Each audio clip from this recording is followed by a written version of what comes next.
Welcome to the July market update for Central Oregon. David Keyte here with Relo. Excited to bring you this new update.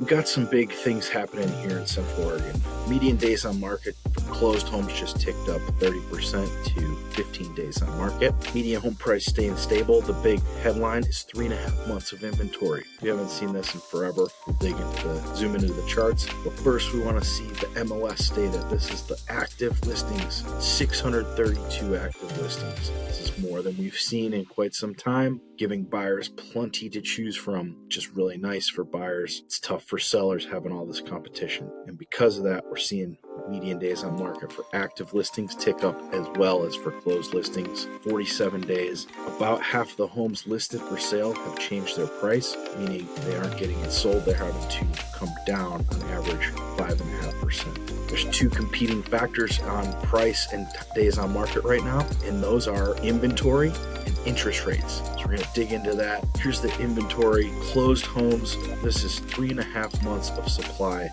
We have not seen 3.5 months ever on this chart. This is a 3-year-old. This chart goes back 3 years. So as you can see, this is uncharted territory. Now, is this a bear market? Here's what inventory looks like over time. Zoomed out to 1999. This is months of inventory.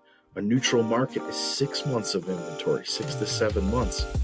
So we're still not even to a buyer's market, but it feels like one, because we're so used to sellers markets. So right here, we're still in a seller's market nationally and locally in Bend. However, at the price points above 1.6 million, we are seeing about 8 months of inventory, which takes us into a slight buyer's market. Okay, so there's inventory adding up, but not crazy high, combined with now we have mortgage rates. This is a 3-month chart of mortgage rates. So this is just going back to March of this year. Look at this.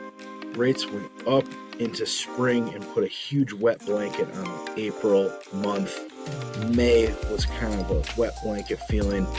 And then now rates came below 7% this week. There was a report that came out from the Federal Reserve. People are thinking rates are likely to be cut over the coming year. And so the mortgage rates are down below 7. Now, I've always said 7% is our over-under right now for interest rates, meaning when it's over 7, feels wet blanket out there. When it's under 7, people start to get excited about buying homes again. So we just now got under 7. It's going to be interesting to see how this force competes with the inventory. It's an incredible dynamic to watch it unfold live, and it's situation by situation. There's not one answer. Every property is seller's market, or every property is buyer's market. It changes every property you see, every buyer, every seller. So that's why it's important you need to have someone in your corner who knows what's going on in the market, has the data to share.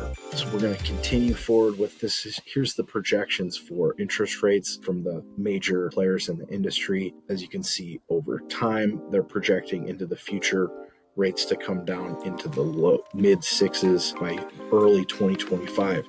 So this is setting us up for what I think is a dynamic I want my clients to know about, which is that in an election year, we typically see activity drop during the election. People just uncertainty, they don't do anything. So if you have to sell a home in October, November of this year, you might have a hard time getting it sold at a good price. Conversely, then we see historically every year after an election, we see prices increase that year after an election and number of transactions increases.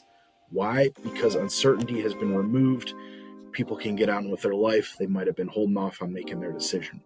So what all this boils down to is we are expecting spring 25 to be busy.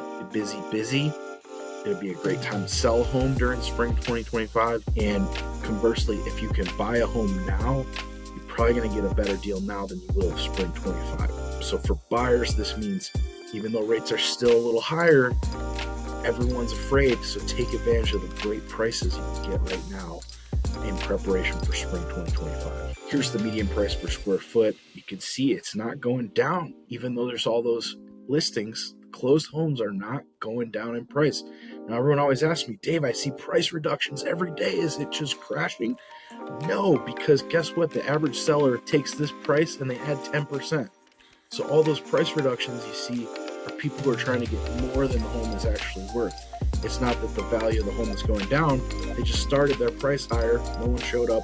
They reduce it. So it's important to note that even though it may look and feel in ways like this is a super bearish market, buyers are in control.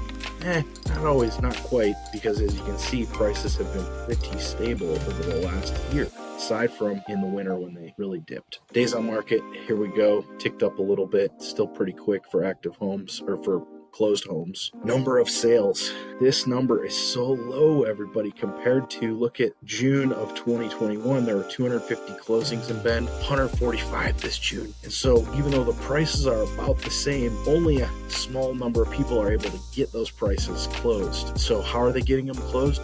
They're the best quality listing. They do prep work. They clean it. They stage it. They paint the wall that the kid painted purple. They paint it. They get things marketable. They take the low-hanging fruit and do it in order to be best price, best quality to sell quickly. Bottom line this month, inconsistency is the only constant in today's market, meaning a home will list on the street pending in a weekend. Same home then lists, the neighbor's house lists a week later, and it won't find a buyer for 3 to 4 months. Why? Because there's sometimes only one buyer in a category who's looking for that type of house. There's not a line of 5. So you want to find that. If you're the seller, you want to find that one buyer. If you don't, you have 2 options. You could be patient, which is what I recommend right now. If you can afford to be patient, be patient. The market's going to get better after the election. It could be a very busy fall and January, February, March 2025.